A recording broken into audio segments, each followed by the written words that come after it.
The EU has set up a workaround that skirts US sanctions and allows some trade with Iran, despite US pressure on its European allies to cease all such business.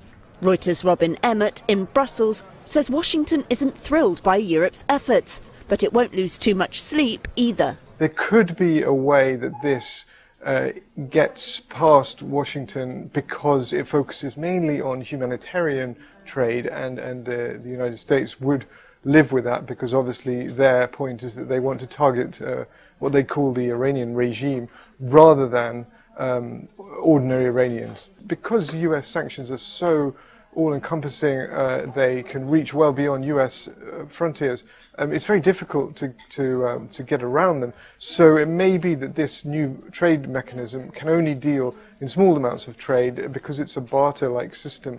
The move could also help keep alive the flailing joint 2015 nuclear deal. France, Germany and Britain were key negotiators to what was seen as a huge EU foreign policy achievement.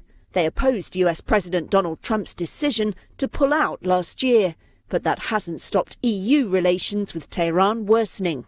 This month, it slapped its first sanctions on Iran since the nuclear pact was signed, after Iranian missile tests and after alleged assassination plots were uncovered on European soil. So this isn't really a change of heart. This is basically what the EU diplomats like to call a two-track approach. So they say, look, they say to Iran, look, we will keep the deal alive. We must do more. You want to stop your ballistic missile defense program.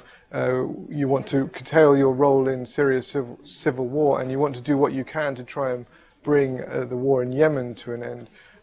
None of this is going down very well in Tehran, and so there have been tensions.